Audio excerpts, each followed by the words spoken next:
competencies and skills that entrepreneurs need to develop, right? And so one of the first is recognizing opportunity, right? So Tony, a big part of recognizing opportunity is immersing yourself in a space, in an industry, in a category, in a group of customers, constantly seeking out new information so you can understand it deeply, so that maybe you can identify where the problems are, where the opportunities lie, right? So Tony, in your case, can you talk about, what do you read, what do you watch, what do you follow, what do you listen to? How have you immersed yourself in this domain to start a career in being creative and making entertainment TV programs? Yeah. So what I find is that I'm an incredibly passionate person, especially towards what I do. And so, if I wake up and I'm playing on my phone, I'll probably end up watching videos, even if it's just a tutorial on a software or news updates from what's going on out in LA. It's automatically what I'm drawn to. And what I found is that the more, like, I think it goes without saying that the more you know about your field, the better equipped that you'll be to, develop your product or develop your career in accordance with that. So I worked an internship a couple summers ago where my whole job was every day I sent out 5 articles to the higher ups in the company, from sources like Variety or the Hollywood. I'm gonna blank on the name now. I'm all flustered on this Zoom It's all call. right. It's all right. We're all But it was just a Hollywood Reporter. There it is. Yeah. So that just kind of, that habit of having to seek out the most prominent news in the entertainment industry every morning kind of stuck with me. And now I follow those accounts on Instagram. I see daily what's happening in the industry. And like, you see things, especially from my point of view, you watch stuff like the Snyder Cut of Justice League coming out. And I'm a huge superhero nerd. So I was not only excited to see that, but also it was like, this could be something that changes the landscape of the entire industry because of what occurred. So I'm constantly inundated with those kind of news updates and, the goings ons in the industry, constantly trying to emulate different people and, learn as much as I can about how things actually operate, so that if a show's not working, or if I'm watching, the new season of Rick and Morty and it's just not as funny and it's not really flowing as well, I can probably tell you why, not only from a story perspective, but then even going in as far as to say, okay, well, they probably had this issue in the writer's room, and you can tell this season they kind of wrote this character differently. So someone along the line, and I can go on, but it's all about, learning how things operate, sticking up to date with those, especially in my field where things change constantly, and then being able to look back on everything and try to figure out where everything went wrong or where everything went right, so that you can adjust yourself to that. That's really cool. I just watch shows and enjoy them and probably fall asleep on the couch. I'm not thinking about like what happened in the writer's room that made them go in this direction. So that's really interesting. Yeah. So next question is for Annie. So after you recognize the opportunity, a next step is assessing it, right? Is it one that's worth your time and effort, right? And obviously, to be successful as an entrepreneur, you've got to find ways to make money, have the business be sustainable, even in cases where it's a social venture, either for profit or not for profit, right? That finding ways to sustain it really matters. So Annie, in your case, for your fashion business, what about apparel spoke to you, and how have you tried to assess, how you could, and if you could, make money at developing your own fashion brand? Yeah, so I started this about a year ago, and I did it. I've always loved fashion, and I'm fashion merchandising. So I honestly just kind of wanted to see more of the business aspect of fashion and really just kind of start that a little earlier on. And I also know that a lot of like my peers and like, I'm in a sorority, all those, like we love clothes. And so I saw an opportunity for that. And I thought it was really inspiring too, because during quarantine, people were down, stuff like that. So I thought, okay, let's do something. What are you guys afraid of? How can I like get people talking and just kind of expressing how they're feeling during these hard times? And when I started this, I honestly was not sure at all if I was going to make money from it, because it was something new and I'd never really done anything like this before. So something big for me was just kind of like asking friends and family and seeing, hey, this is my idea, this is my design, I want to sell it for this much. Would you personally buy it? And I got a lot of feedback from a lot of people. And at the end of the day, people really enjoyed it. And so I was like, okay, I actually might be able to make money. Maybe not as much as I want, maybe not a profit, but I could see, I see people like it and I'm going to go from there. And I come out with different lines all the time. And so I've had 3, and you never know if you're going to make a profit from it. But how I can at least assess it before and think, okay, maybe I actually can, is through asking other people. So I think other people's, opinions on it and seeing, would they buy it? And also myself, like I think about, okay, I'm selling this sweatshirt, I'm selling it for $25. Would I even want to buy that? Would I even spend my money?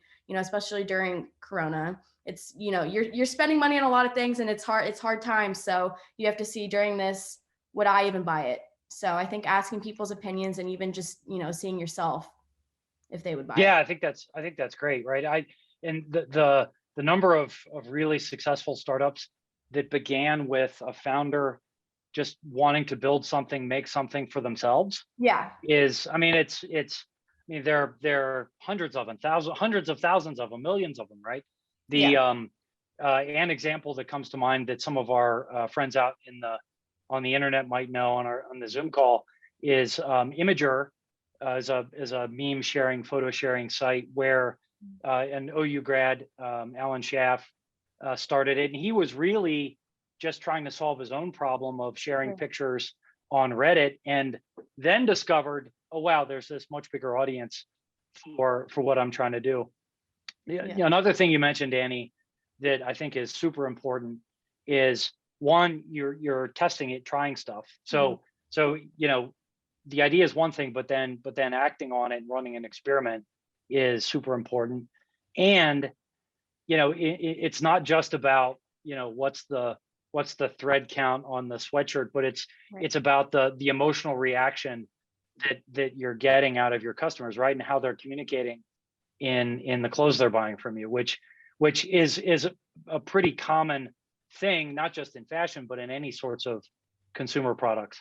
Right. Yeah. Because how I assess it too is I'll be walking down the street and someone will be like, because I have one of those sweatshirts that says, what are you afraid of? And people will stop me and be like, that made me think, I really like that. And then they'll talk to me for 5 minutes about what they actually are afraid of, So I get inputs from people all the time. So it really helps a lot.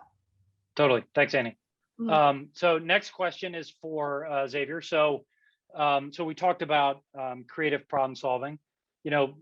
By definition, entrepreneurs are trying to do something innovative and new. We're looking for creative solutions to problems. We're trying to learn how to think outside the box. That's a skill that can be practiced, right? That we don't just automatically, learn how to think outside the box.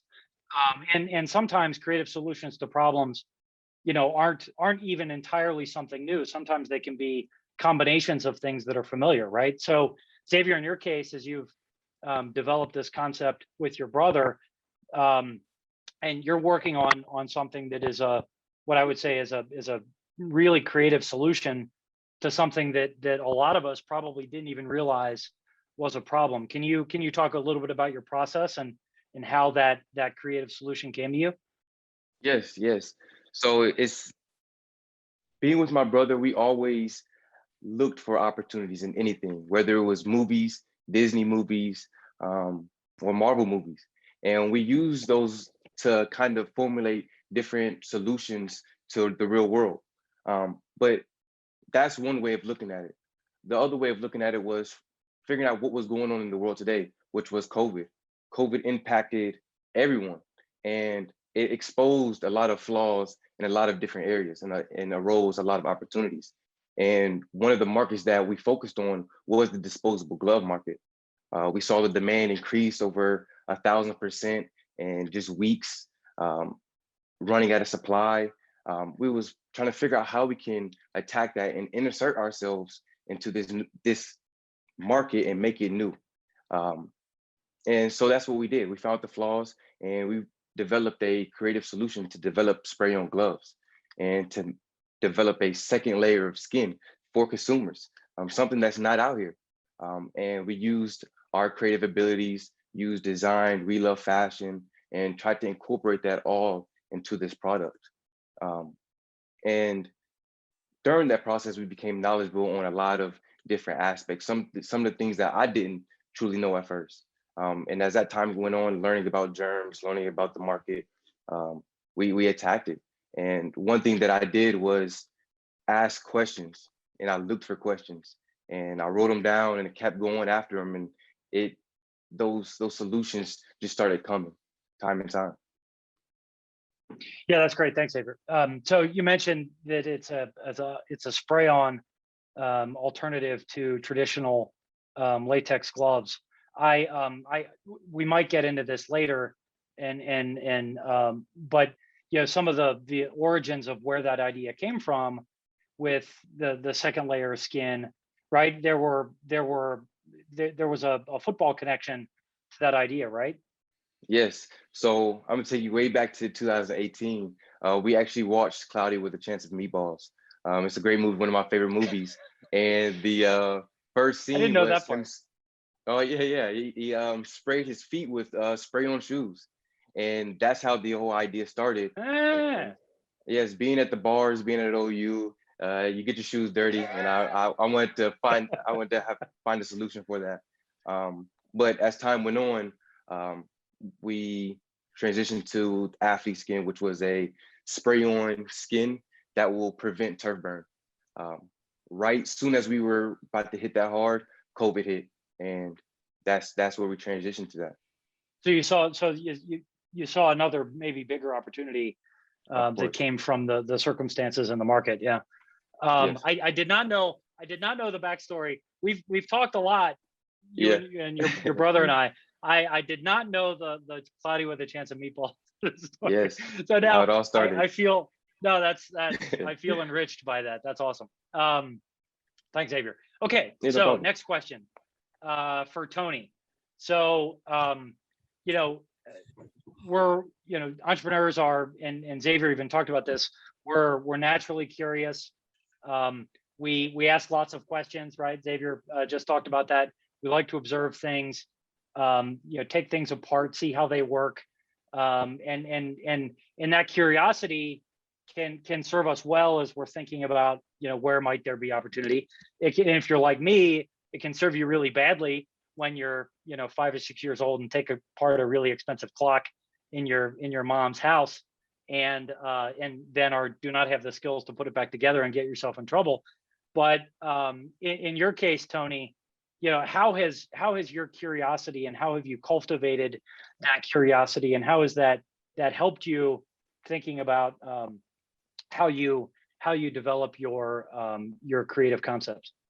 Well, I think, once I knew that I really wanted to get into filmmaking, you start from square one, and then as time goes on, you learn more and more. And of course, that's how it goes with anything. But once I really realized that within filmmaking, I wanted to start making TV and television, I just became obsessed with not only learning the ins and outs of that industry, but like how everything works within a writer's room, how my favorite showrunners who have done like Breaking Bad, Rick and Morty, Community, those last two are the same guy. But you look at Tina Fey, Rob McElhenney, all these people that have made these successful shows. I started looking into how do they run their writers' rooms? How does it actually work within that?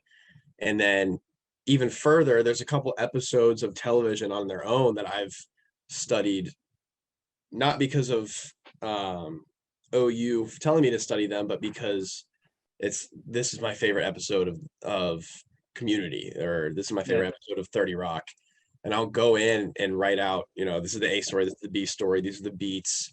I've had a professor of mine tell me once to take apart my favorite episode, Daredevil. That's how we structured Overdose. The first episode it's pretty much beat for beat to a certain point, an exact copy of Marvel's Daredevil on Netflix. The same kind of thematic plot points occur in the same scenes as they're related to one another.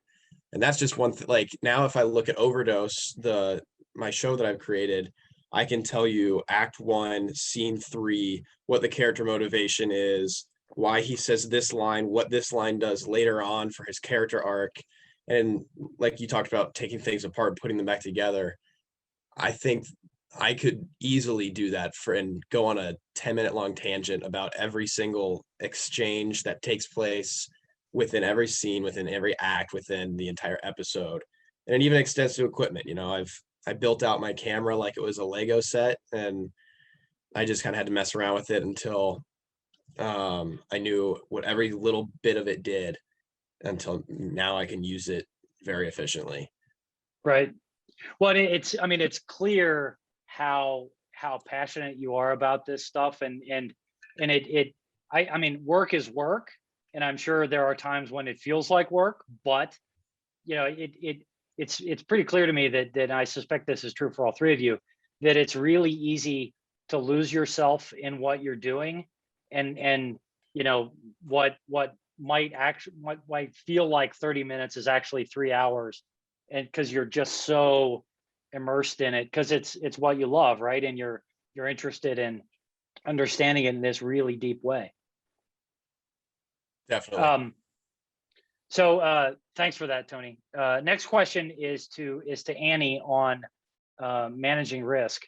So it's a fairly common misconception that entrepreneurs are wild risk takers, and to have a callback to Tony, daredevils, right?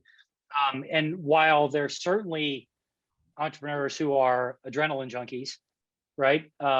Most successful entrepreneurs become successful because they're really good at managing risk. They're really good at managing risk down, right? And so doing it as a side hustle is one way to manage risk, right? You're all, building businesses, pursuing businesses as you're also full-time students, right? And so that's another way to manage risk for you. Maybe the best way to manage risk is to prove that the dogs will eat the dog food, that you can identify customers who want your product, and when they get it, they'll like it and want more of it, right? So Annie, in your case, can you talk about some of the things that you've done to prove to yourself that the dogs will eat the dog food and you can manage risk? Yeah, I really like that saying too, by the way. But I think, and I said this a little bit earlier too, I think seeing people's reactions, and just seeing how people are reacting to your products. And it's kind of like, okay, they are wanting it. This is a risk I should take because it's going to turn out well because people are really liking it. And along with that, I think too, seeing how other companies are doing, other fashion brands, seeing, what are they doing? How are people responding to that? Companies I've always loved, Lonely Ghost and Mayfair, and, similar things to mine. And I say, okay, we have similar target audiences. What are they doing? What risks are they taking? And it's working out. And how can I do something similar? And it won't be as, risky because it's already done, not already done, but, something similar, and it's worked out well. So kind of seeing what, others are doing. And really, I think for my brand, like I said before, just seeing how people are reacting to it is something that tells me, hey, you are on the right track. These risks are worth taking, stuff like that. Have you had the circumstance where you tried something, you had an idea or a design and you showed it to somebody and they didn't like it, and that you got that feedback and say, oh, well, maybe I need to change it, or maybe this person isn't my right target customer? Anything like that? Yeah, so I'm going to talk about that a little bit later too, like a sweat line and stuff. But also, I make different designs for, just all the time. And I'll send it to people and they're like, Annie, I really, I don't like it. I don't think, and I'm like, okay, crap, because I liked it, but, my target audience doesn't. So I got to, redo it all again. So it does happen. Yeah. Well, and customers, you're the boss of your business, but in some ways your customers are the boss of you, right? Yeah. So that's really great. Thanks, Annie. So next question is for Xavier, which is, oh, I jumped ahead on the slide. Sorry about that.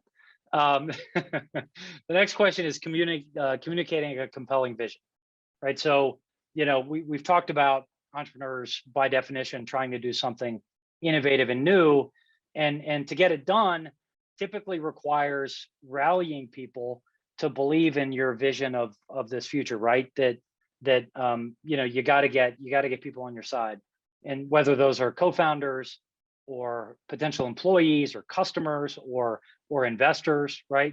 And so Xavier, can you talk about how you and Elias have communicated a compelling vision for Armadillo, and maybe how you've learned to do that? Yes. So from the beginning, we were set to develop a revolutionary product and revolutionize many different industries. And to compel that vision is very challenging. Throwing some different things at people that's not here currently was challenging, but at the same time, having a twin brother, I may not have said that or not, but being with someone every day, bouncing ideas back and forth, we were able to develop a vision very quickly and in great detail. With that being said, we really ingrained it in our head with a lot of repetition. And as we began doing that, we were able to compel that and speak about it with 2 other people. And at the end of the day, I truly believe that passion and a clear vision what is the main thing that's actually going to get people on board with something like this. And I try my best to learn and develop and paint a picture for that person, with describing it in great detail, like I said. But at the end of the day, from my own experience, I knew that I was doing a good job at it because I was able to recruit a team of 7 individuals, and without pay initially. And they've been on this team for a whole year. I believe that shows the passion, the vision, how big it is, and their commitment at the end of the day. But not only that, I have a lot of different mentors and advisors. One being my cousin. She built a company at the age of 23, my first cousin, and able to learn from her and give some tips and see what she has done to build this company. I definitely believe that took me a long way. But at the end of the day, I truly believe is getting down to the nitty gritty of the vision in great detail, for sure. Yeah, no, I totally agree with that, Xavier. I mean, in it's a little ironic sometimes, but sometimes it's easier to rally people behind a big, ambitious vision than a small one. And I don't remember where all of you grew up, but we're at a university in Ohio. We're Midwesterners, right? If we weren't before, we are now.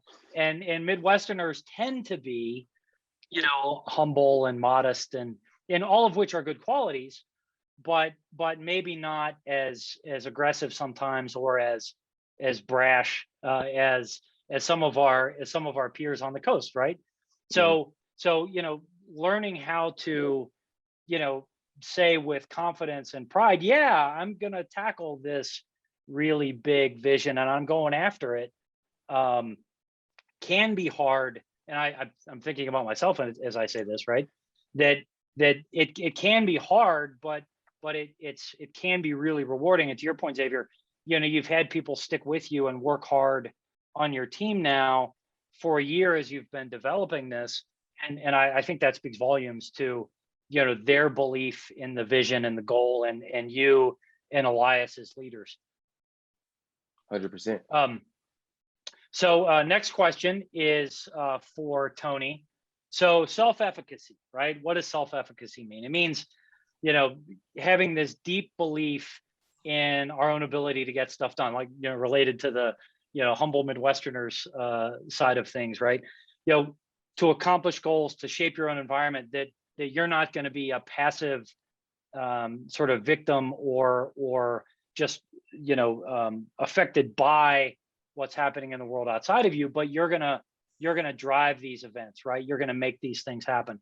And so, I'm sure, all of us have felt imposter syndrome at some point. But Tony, for you, how have you learned to take control of your own destiny and think about how you can shape this future for yourself and your team and your vision for Overdose? Oh man.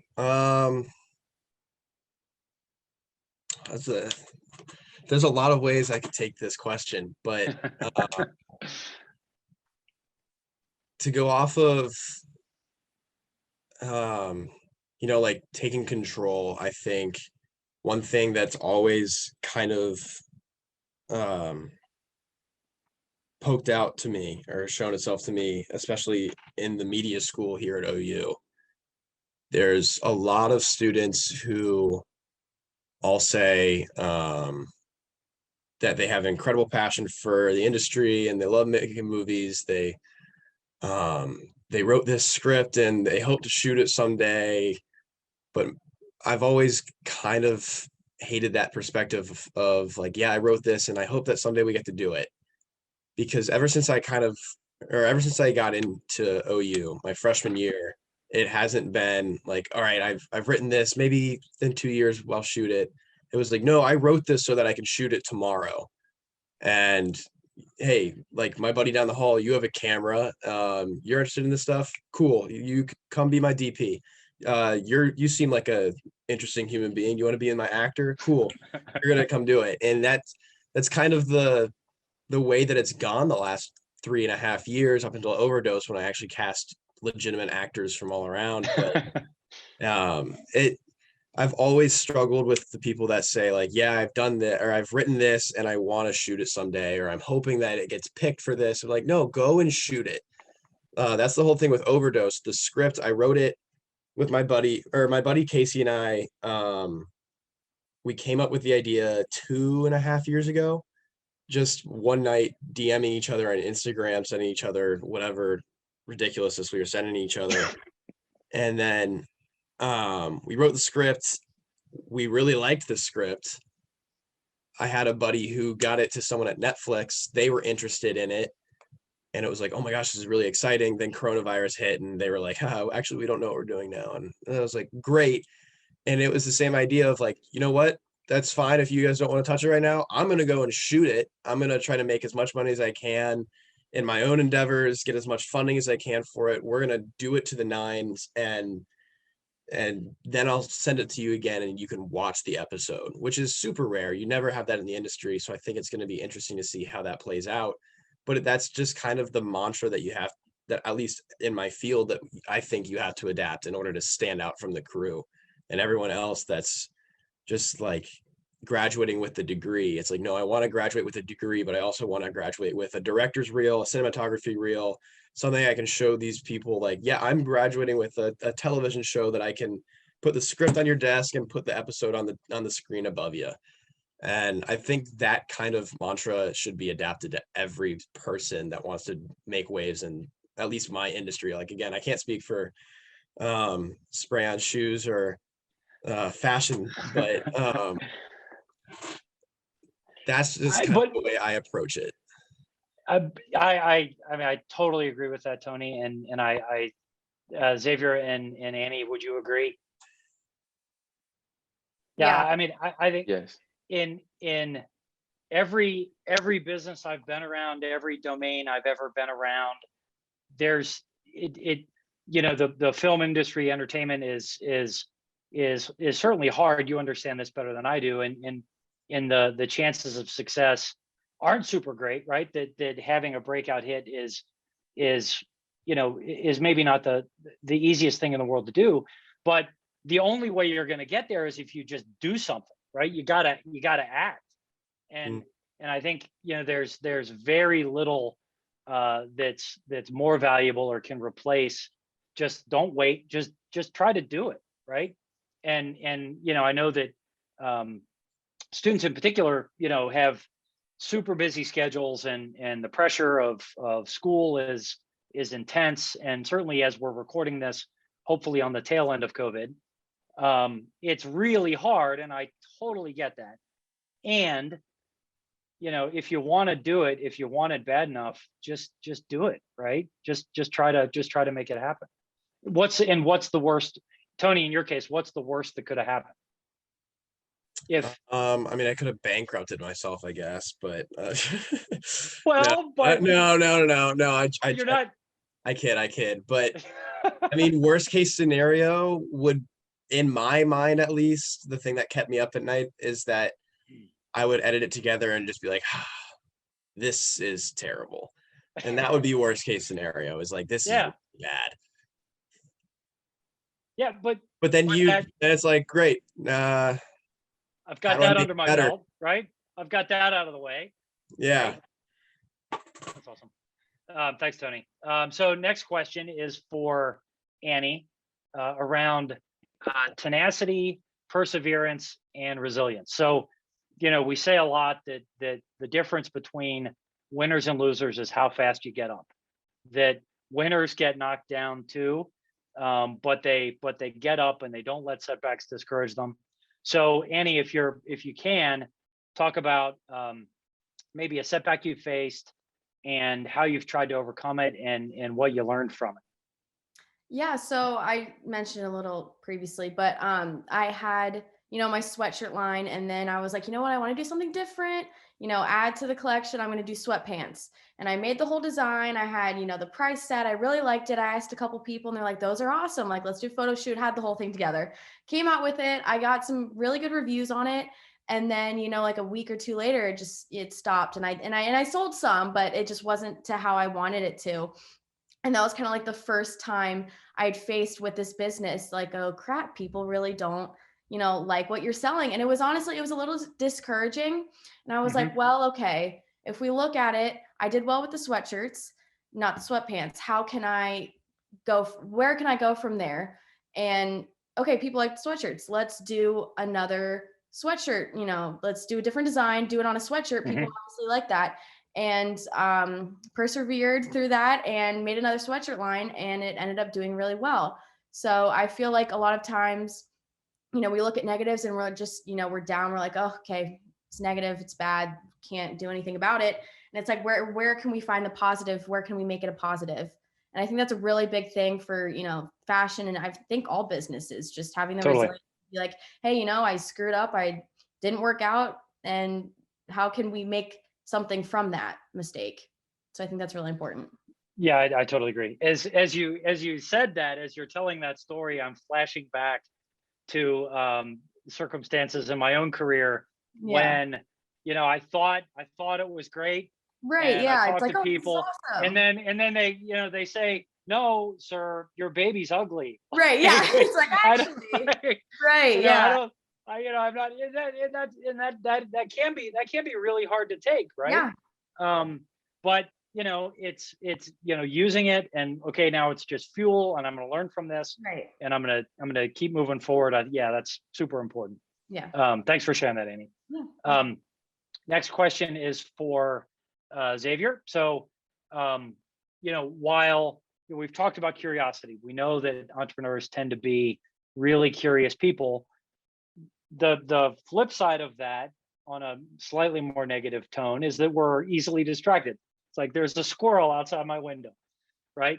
So, like, how have you learned how to maintain focus on a goal, but then also adapt when something isn't working or there's new information, and how, Xavier, in your case, and maybe you apply it directly to Armadillo, but how have you adjusted or modified your approach as you think about continuing to move forward?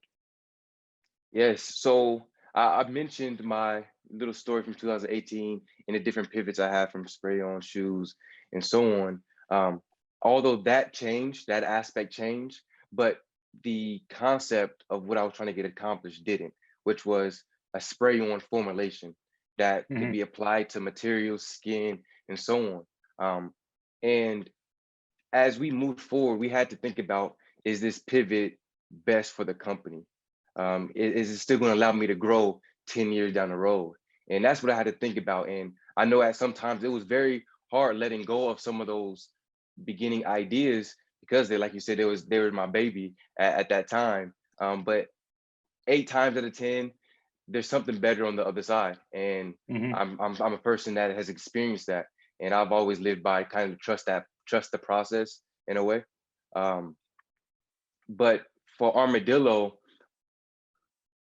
one way we really cope with a lot of different pivots was working on two things simultaneously. Mhm. And yeah, they may take your focus away a little bit, but we were able to juggle it pretty well and figure out what was going to be the best option. And whatever one wasn't, we kind of put in our back pocket for a rainy day. And at the end of the day, we always was on the lookout for those pivots because they did benefit us in the future. So what I could truly say to it is never give up or finalize on the pivot until a true thorough path is formed.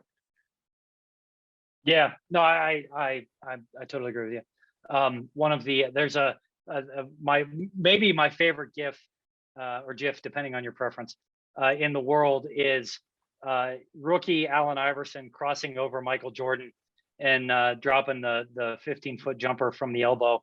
Yes. They're like, think about like the pivot, like the maybe the greatest player ever, although LeBron's got an argument, right? He's guarding you and you're a rookie, and like I'm gonna, this isn't working, I'm gonna try something different. To me, it's a great like little like metaphor for what we try to do, right? You're the little guy, nobody knows you, that you're up against the best there's ever been, but you can still break his ankles if you're Yes. Allen Iverson. Exactly. Thanks, Xavier. Next question is for Tony. So let me get back here.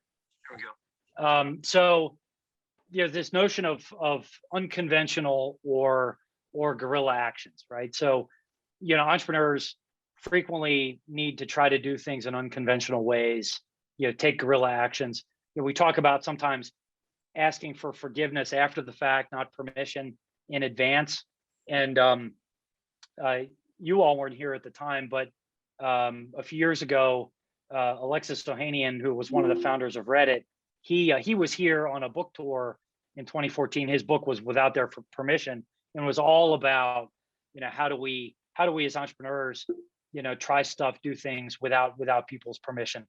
So Tony, in your case, I wonder what's something that you've done in your business and developing Overdose that maybe it's legal and ethical, but maybe not conventional.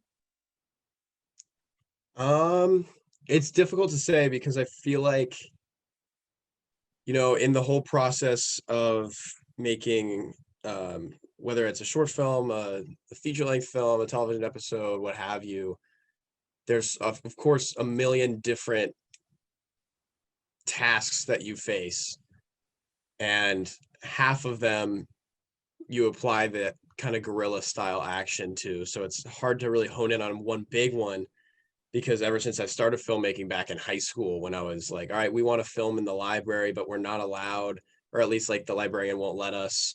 So I would find out her schedule for the day, when she was at lunch, we would go in and film. Like, it's that kind of mentality every once in a while. Yeah.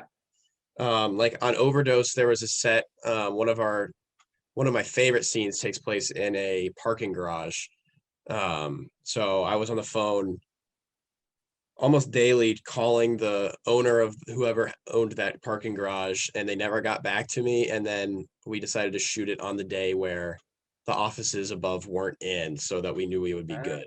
It's that kind of idea of, Yeah. I think that's the most surface level adaptation of these guerrilla actions that we took.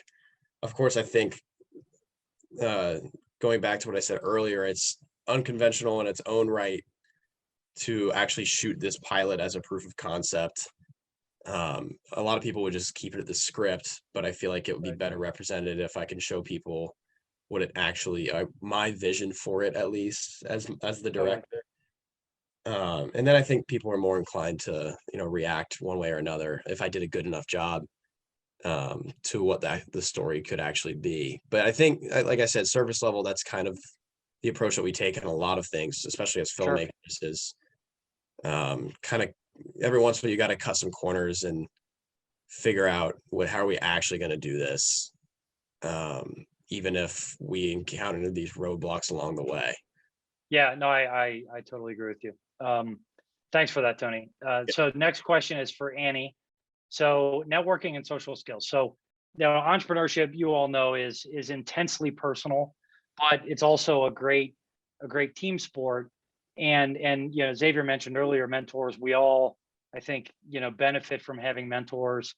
In your case, Annie, what have you done? How have you cultivated your personal and professional network to grow as an entrepreneur? And are there certain relationships that have opened doors for you and maybe been beneficial? Yeah, so I think it's really all about just putting yourself out there, and any opportunity you get or you can make for yourself, you take it and you run with it, because it's really gonna, I think business in general, it's all about who you know. I have a friend who is a DJ, and it has nothing to do with anything about fashion or whatever. And I was like, hey, can you wear my stuff while you DJ? I'll give you a sweatshirt, all of that.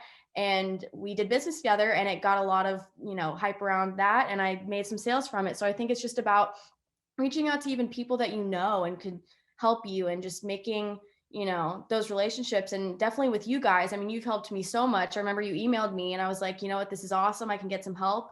And I got the the Bobcat Seed Fund. I got to meet your team. Reese and all of them, they help me all the time. And it's just really about putting yourself out there and really just working hard and meeting as many people as you can that can later on help you now and just later on in your business. Yeah, totally. Well, and the other thing I would say is, we're with the Alumni Association, and I have a hard time explaining this sometimes, and because my context is I went to school here as an undergrad and moved back, and now I teach here. So my frame of reference is mostly OU, even though I did get my MBA at Ohio State University. But the thing that jumps out at me pretty regularly is how loyal Bobcats are, and how much alumni genuinely enjoy helping other alumni and current students. Right. That Awesome. it is an immediate door that opens up. Mm-hmm. That if you have that connection, it can be gold. I remember, this is a small, somewhat stupid example, but after I graduated, I lived in Chicago for a few years, and I remember going for a jog on Lakeshore Drive in the 3 weeks a year when the weather was nice. Yeah. And if I went out in an OU t-shirt, like every single time I'd pass some random stranger out on Lakeshore Drive in Chicago, and they'd either give me the OU, expecting the oh yeah, or go Bobcats. And it's like awesome. It's and so I think leveraging that is huge for not just current students, but even alums, right? Yeah. It's really important. Thanks, Annie. So last question is for Xavier, bet and cleanup. So leveraging resources and bootstrapping. So when we're trying to start things, especially as first-time founders, we rarely have enough money to do all the things we'd want to do. And even when we do, it's probably not prudent. Tony mentioned earlier bankrupting himself. You don't want to do that, right? You want to hedge just a little, not rack up too much credit card debt, as an example, although sometimes that happens. So entrepreneurs need to learn how to get resources in maybe creative ways, even when they can't necessarily afford them. So Xavier, can you talk about what you've done to bootstrap, how you've tried to leverage limited resources, or even reduce the resources you actually need? Yes, so I have multiple different scenarios or points that allowed me to bootstrap or acquire some different resources. Initially, knowing that I'm developing a formulation that is not here, I didn't know how to do that. So I had to use, like Annie said, use my resources, use my networking skills to connect with Paul. I believe it was 2 years ago, I had a conversation with you to help connect me with chemical engineer. And Yep. now that chemical engineer is on my team, and he was our first member.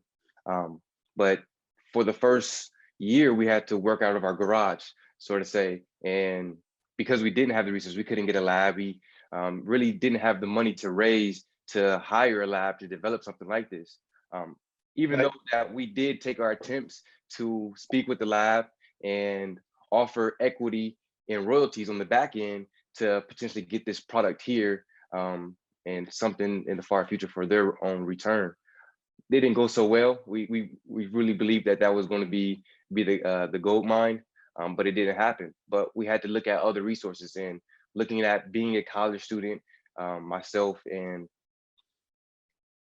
connecting with the Innovation Center, speaking with them, connecting with people that already have labs here, and figuring out how I can work best with some of these people and still potentially offer that equity royalties on the back end to benefit both of us at the end of the day. Totally.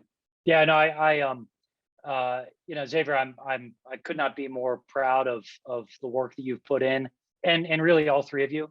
It's, people ask me, how I'm doing all the time, and my standard answer is I'm living the dream. The truth is, I genuinely mean it, right? That I get to work with the three of you. I get to work with, I'm thinking about another half dozen or more student entrepreneurs actively working on their businesses, all the students I encounter in classes.